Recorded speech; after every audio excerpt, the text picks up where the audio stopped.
Hello everybody, welcome to Snyder's Inc. Today we got a newest MrBallen one. This one is The Devious Mission the Government Tried to Hide. We're gonna get right into this, ladies and gentlemen. Hit the like button, hit the subscribe button, comment what you think down below. Let's go. There are many truly unbelievable stories that have come from World War II, from heroes performing superhuman feats on the battlefield to unspeakable tragedies that occurred at massive scale. These stories, for better or worse, are part of our collective human history, and so today they're shared widely. But there is one story from World War II that doesn't get talked about very much, and it doesn't really make any sense because one, it's totally fascinating, and two, it is quite possibly the most influential singular event that happened in the entire war. And so today I'm going to share that story, and at the end of it, if you've never heard this before, very likely you're going to go on Google and look this up because it sounds more like a fictional movie plot than real life. But before we get into that, This is already fascinating. MrBallen knows how to get you there, knows how to get you set up. We all ready? MrBallen, tell us. story, if you're a fan of the strange, dark, and mysterious delivered in story format, then you come to the right place because that's all we do, and we upload once a week. So if that's of interest to you, the next time Also, just want to curious, has anyone noticed that I'm using a new webcam? I'm just curious if anyone actually noticed that yet. We're waiting to see. I did a couple of videos waiting to see if anyone noticed. the like button lets you look through their prized 1970s family photo album, make sure you aggressively lick your finger and flip the pages each time so you smudge all the edges. Also, please subscribe to our channel and turn on all notifications so you don't miss any of our weekly uploads. Okay, let's get into today's story.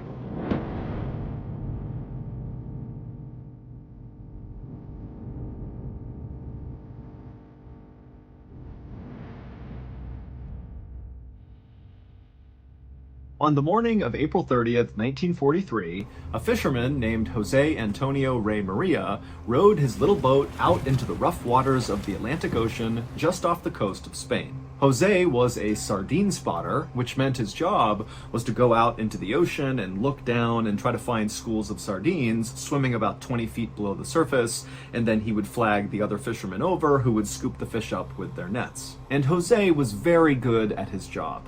In fact, he was quite possibly the best sardine spotter in the whole village of Punta Umbria, which is a small fishing village in southwestern Spain where Jose was from.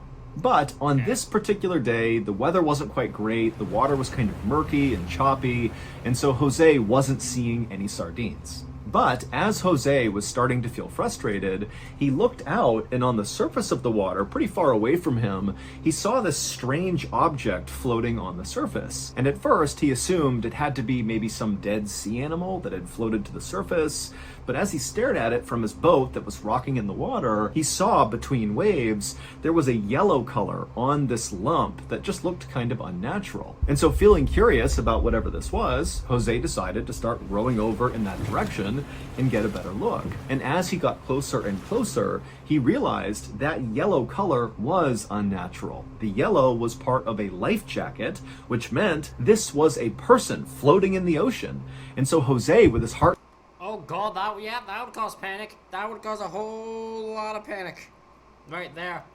Yeah, you don't want to be the one that goes to body, especially if you don't know who the body is. You know, you could, oh god, you're gonna have a very mixed reaction to that. now racing was thinking, oh my gosh, I have to go save this person. And so he raced over right up alongside them, and as soon as he looked down, he realized it was obviously too late. This person was obviously deceased. It was a man who had a military trench coat on who was lying face down in the water. And so Jose reached into the water and rolled the guy over, and immediately he was hit with this horrible smell, and then he looked at the face of this dead person and he was horrified. The guy's eyes were sunken into his skull, he had mold growing on his chin, bones were exposed, and it almost looked like the dead guy's face was trapped in this kind of ghastly expression, as if the last thing he experienced was horrifying before he died. And then Jose noticed there was something else about this corpse. there was a chain wrapped around his wrist, and that chain extended deep into the water. And so Jose grabbed the chain and began reeling it back in, and eventually he pulled out this big black briefcase that had a code on the top of it that you would need to enter in order to open it. Now, for context, at this time in Europe, World War II was raging from Britain to Russia. And so there were literally thousands of dead corpses scattered all over the world, basically, around the areas where fighting was taking place. So at this time, finding a dead soldier floating out in the middle of the ocean was actually not that uncommon. But in Spain, where Jose was, this was uncommon because Spain had not entered World War II. They were a neutral country. And so because there was no fighting happening there, there should not have been any dead soldiers. It's insane, like, you can only imagine how terrifying being involved in a world war was. Like, just in general. I don't even mean like if you're a soldier, just in general. Because you have no idea what's gonna happen, like where they're gonna start fighting, who's gonna be taken out, who's gonna be... If you're safe fully, do you actually go thinking you're safe? You have to be worried constantly. It is dangerous. It must be like terrifying. Floating just off their coastline. And so Jose stared transfixed at this dead soldier in his briefcase for a couple more moments, and then he kind of broke out of it and turned and yelled to the other fishermen who were out there in another boat and tried to flag them over to help get this corpse out of the water. But the other fishermen, when they realized what Jose was asking them to do, they said, no, we're not helping you with that. We're not touching the dead body. And so Jose just grabbed the dead body with one arm, and then awkwardly with his other arm, he managed to row this boat and drag along this corpse all the way back to the beach. That is actually probably very impressive, because that just sounds like a not easy thing to do. I'm just gonna... That does not seem like an easy thing to do, would be to row a boat one hand while someone's dragging you with the other. That does not seem like an easy thing to do. And as he did, he and the other fishermen were kind of yelling back and forth at each other. It was kind of a commotion on the water. And so by the time Jose had got the corpse back to shore and dragged it up onto the sand, villagers in Punta Umbria had heard the commotion and come outside to see what was going on. And they saw Jose standing there with this dead body. And so they began forming a crowd around the body. And so nearby, Spanish soldiers were doing a training exercise, and they saw this crowd gathering on the beach, and so a group of them walked over to see what was going on, and they pushed through the crowd, and they saw this dead body on the ground, and right away they began searching the dead body to figure out who it was. Last night, I got a call from a random Nigerian phone number. And so of course I answered it, and unbelievably, it was the Prince of Nigeria, and if I just got him a few gift cards, he'd make me rich! Are you kidding me? What a deal! And so seconds later, me and old Seagull Lung were down...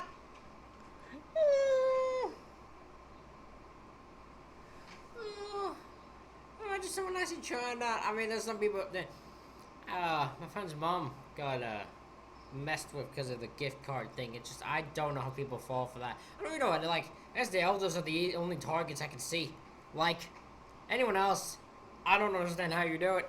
I don't. At the ATM withdrawing every last cent from our bank accounts. But as we stood there laughing excitedly about all the sports cars and diamonds we were going to get with our newfound wealth, this middle-aged homeless electric eel named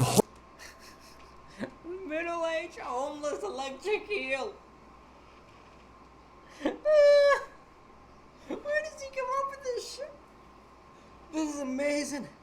This is what true story's all about. Horace slithered up to us and he said, guys, you're being scammed. The Nigerian prince isn't real. And he said he knew this because he had fallen for this scam too. That was how he became homeless. Turns out it's actually quite easy for scammers like this fake Nigerian prince to buy your personal information, like your phone number, your birth date, your family members, all that from data brokers. And then your birthday, your phone number, your family members? Can you just buy your family members? Is that what you're trying to tell me? that what you're trying to tell me, Mr. Ball? There's people who scam so bad they ain't just buying your family members? Is that what you're telling me? That's next level scamming right there. Unless you are a literal genius and can spot a scam call while it's happening, you too could become a victim.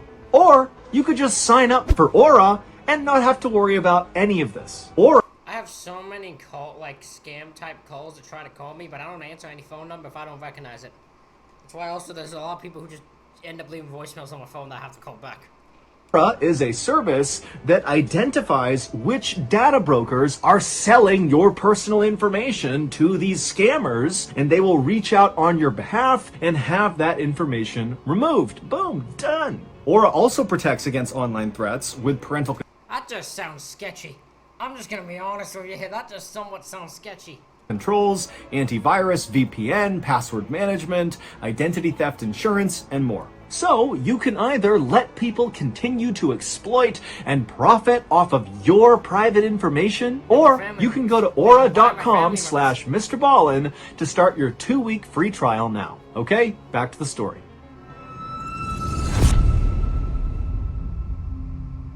And when the Spanish soldiers found his identification papers, they learned that his name was William Martin, and he was a major in the British Royal Marines. Also on these papers, it said that Major Martin was assigned to the Combined Operation Headquarters in London, which the Spanish soldiers knew was an outpost that organized commando raids on Nazi-held territory. Under Major Martin's military trench coat, when the soldiers opened it up, they saw he was dressed in full kit, full battle gear, which suggested he had died during one of these commando raids. But after the Spanish soldiers had removed his gear, they couldn't find any shrapnel wounds or gunshot wounds. And so the running theory was, he must have been flying over this area and maybe his plane was shot down, and that's why we can't figure out how he died. But the Spanish soldiers had not heard any reports of a plane being shot down right off the coast. And so really they had no idea how Major Martin actually came to be here. Then, one of the Spanish soldiers who was still searching Major Martin's pockets found in one of them some crumpled papers and a photograph. And after he looked at them, he tapped on his commanding officer's shoulder and showed him. The photo was black and white, and it was this pretty young woman, and on the back of it, it was signed Pam. As for the crumpled papers, The dang Pam. Pam. Good old Pam.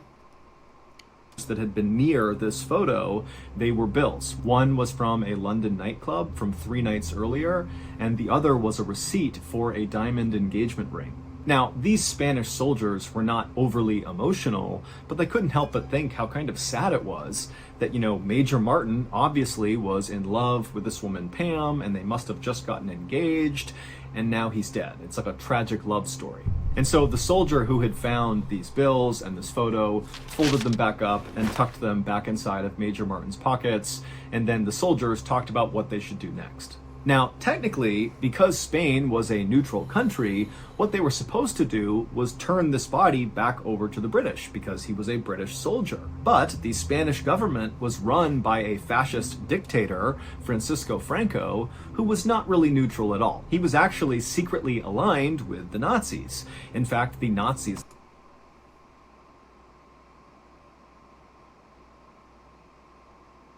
Well, I didn't even know this. Francisco Franco, a guy run by the dictator of Spain, happens to be associated with fucking Nazis.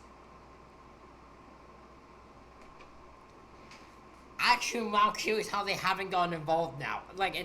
If that's the case, why is he not, just helping them? I guess you can't really reveal you're with the Nazis, I guess? I don't know. His leader, Adolf Hitler, had helped Franco come to power, and so now that he was in power, he regularly shared secrets with the Germans. And so when these Spanish soldiers eventually contacted their higher-ups to ask what to do with this dead British soldier, their superiors told them, do not give Major Martin's body back to the British. Instead, bring his body to a nearby morgue where agents who worked for Franco would be able to inspect the body and open up that briefcase and see what was inside. And so these Spanish soldiers did as they were told. And when Franco's agents were able to finally pop open that black briefcase that was connected to Major Martin's wrist, they discovered inside 3 letters from leaders of the British military. And when Franco's agents read these letters, they knew right away they had discovered something incredible. And within days, these letters were sitting right on Adolf Hitler's desk. Now, at this time, in April of 1943, Hitler was starting to worry that he was about to lose the war, even though... Well, he did end up losing it. He never stood a chance. Well, actually, no, that was a lie. They had a chance there. Everyone had a chance. And everyone has a chance in war, really. But, like, he ended up losing it. He ended up losing it, and then, he died or didn't die or whatever the hell people's weird conspiracy theories are when it comes to everyone that dies. That's famous, I guess. I don't like the fact that Adolf Hitler's famous. I hate it. I hate it so much. Though the Nazis had successfully conquered most of Europe, it felt like the tide was turning against them. And in Hitler's mind, it was starting to seem likely that the Americans and the British were poised to launch some sort of massive attack on Nazi-controlled territory, and if they weren't ready for it, this could cost them the war. But Hitler had no idea where this major Allied attack was going to happen. And so trying to figure that out was basically the biggest priority the Nazis had at the time. Now, I'm not saying this is what happened. Could you imagine if the letters were like set up, like a setup plan? Like he went into, he handed them, like this guy sacrificed himself, died with a chain near Spain, almost expecting that this would end up, well, maybe they even hoped that the Hitler would get his hands on these pieces of paper to, on these pieces of paper. So they could plan, he thinks, oh, this plan's gonna, attack's gonna happen here, and it's actually gonna happen somewhere else. It probably isn't the case. Could you imagine that whole gigantic plan? Now, most of Hitler's intelligence suggested that this big, major Allied attack was going to take place on Sicily, which is an Italian island. Italy was allied with the Nazis, and Nazi spies who were monitoring British and American phone conversations were hearing lots of chatter about an invasion of Sicily, and so that's why they believed that's got to be the place. That's where the attack's going to happen. But when Hitler looked at these 3 letters that were found inside of Major Martin's briefcase, everything changed. The letters, which were all signed by top leaders of the British military, said that the plans to attack Sicily were actually fake, that British and American forces were talking on these obviously tapped phone lines. They knew the Nazis were listening. They were talking on these lines about this invasion of Sicily just to confuse the Nazis. They wanted the Nazis to think that Sicily is the place. Okay, so no, it's the plan reverse. They planned to do, apparently they had a tapped phone line that said they're going to attack Sicily, even though that's not actually the plan. Who are these letters for? That's what I'm curious. Who are these letters for? But, as these letters would go on to explain, the real place, the real location of this huge Allied attack was going to be Nazi-controlled Greece, so 500 miles away. And so as Hitler is reading this, he's terrified because in his mind, he always thought Greece was really the Nazis' weakest link. And so to get this intelligence, it was the equivalent of like winning the lottery. Suddenly, Hitler went from having no idea where this huge attack on him was going to be to knowing exactly where it was going to be and knowing that he would have the time to shore up his weakest link, Greece. And so, on May 12th, 1943, less than 2 weeks after Jose the sardine spotter found Major Martin's body floating off the coast of Punta Umbria, Hitler sent a military directive to all of his leaders to prepare for a huge Allied attack, not on Sicily, but on Greece. And before long, German tanks were rumbling from southern France to Greece, and tens of thousands of German soldiers were setting up barriers on Greek beaches to repel the invasion. And then out at sea, the famous German U-boats, their submarines, which were so deadly during World War II, were out all over the place, getting ready to This game, they're preparing for this battle. They're like, this battle we did. They ain't planning to lose here. Hitler is like, okay, we found out Greece is the place. We're loading the fuck up and getting ready for a battle. shoot any Allied ships that came towards the shore. In short, the Nazis were ready. But by July 9th, so 2 months later, nothing had happened. There had been no major Allied attack on Greece, on Sicily, or anywhere else for that matter. Meanwhile, back in Sicily on July 9th, one of the few soldiers who was still stationed there, because remember, all those soldiers had been pushed to Greece, one of the few remaining soldiers was in his bunk writing a letter to his mother, and he would detail that it just felt too quiet in Sicily. And after he had written this letter, signed it, and put it away, he heard outside a massive booming sound. And so he ran outside and he looked in horror towards the horizon. Now, instead of being a beautiful clear blue, it was black with smoke and warships as far as the eye could see. Oh my god! Oh my god, I actually called that! Oh my god! I actually fucking called that shit! I didn't think it was actually true! I thought I called that shit, I didn't even know I did! Oh my god! That's amazing! I'm in ahead of everyone! I knew what US and British forces were thinking. I was way ahead there.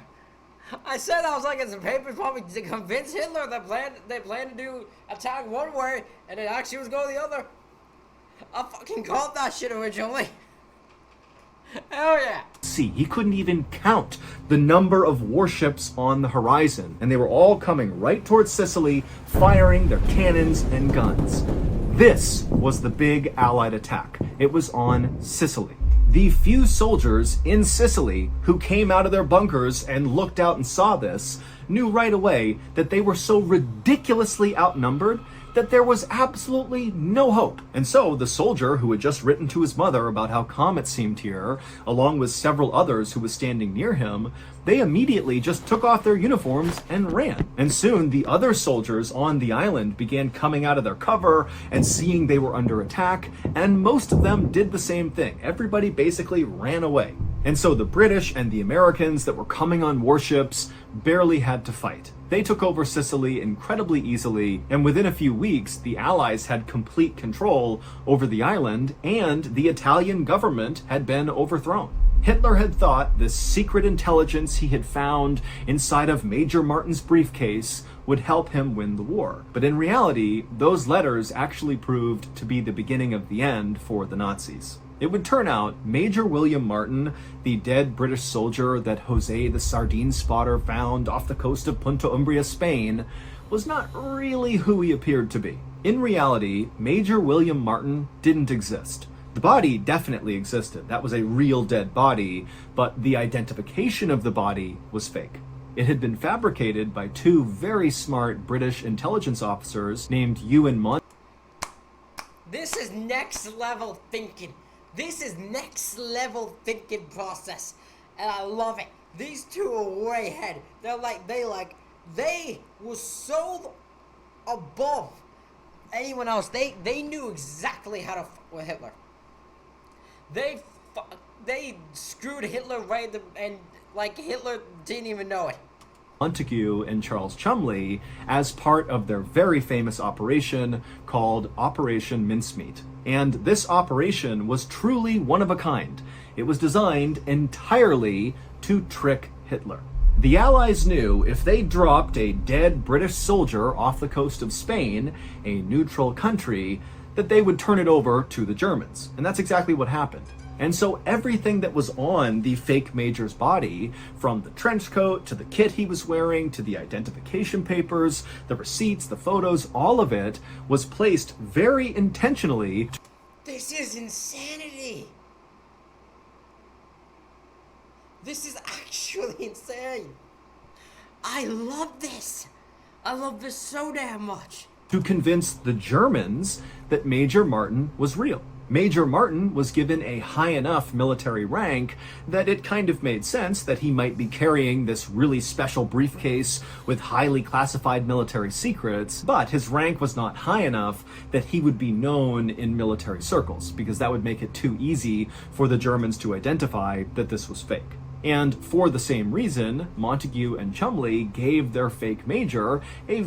Could you imagine you're the people, like the main soldiers, like the main people in charge of the army and that, and they tell you this idea and you're like, there's no way this will work, right? Like, this can no way we should go along with this. This might not work at all. Little did they know. These two men are geniuses. Very common name, Bill Martin. There were loads of Martins in the British military at the time, making a fake one hard to spot. But the British intelligence officers knew that they couldn't just present this kind of basic, generic British soldier and trick the entire German military. They needed to give him a backstory. And so Chumley and Montague spent as much time on Major Martin's uniform and what he was wearing as they did on his fake love affair with Pam. Montague and Chumley had a woman on their staff write these phony love letters to Major Martin, pretending to be Pam, and she wrote in beautiful curling penmanship, talking about how difficult it was to be in love with him during a war. And then also Chumley and Montague got that receipt for the diamond engagement ring, along with the nightclub receipt from just a couple of days earlier, and they tucked that into his pocket, really making it feel like this tragic love story. And so it was a combination of all of these details that have been thought. Who was the person that, like, died that they used as his body? Because you said the body was real. It was a real person. So whose body did they use as this? Was it? Because it was a real body, right? So, like, whose body did they use? Through so carefully by these intelligence officers that really made Major Martin seem 100% real. As for the real identification of the dead body, it belonged to a 34-year-old homeless man from London named Glendor Michael. Michael had lived this wretched, miserable life. I'm glad he actually gave me an answer. I didn't think I was actually going to get an answer to that question. Thank God. Thank you, Mr. Ballen, for giving me that answer. And then eventually died when he ate rat poison that was on a piece of bread. We don't know if he tried to kill himself or if it was accidental. Michael's body had been stored in a refrigerator in a morgue, unclaimed, for months, when Montague and Chumley found out about him and decided he would be perfect because no one would notice if his body went missing. And so ultimately, Operation Mincemeat was a massive success. Hitler completely mistook a homeless man from London for a relatively high-ranking British military officer carrying international secrets on his wrist, and it cost Hitler the war. Glendor Michael may have lived a wretched life and died in absolute agony, but in death, he helped defeat the Nazis. Today, there is a marker on Glendor Michael's grave in Spain that actually denotes him as an official British military officer. As for Montague and Chumley, they were quickly promoted after Operation Mincemeat and then ultimately became famous for their plot. So that's gonna do it. If you got something out of... What a story, man. What a story. That was amazing. Ladies and gentlemen, let me know what you think in the comment section. Hit the like button, hit the subscribe button. Thank you all for watching. I'll see you all for the next one.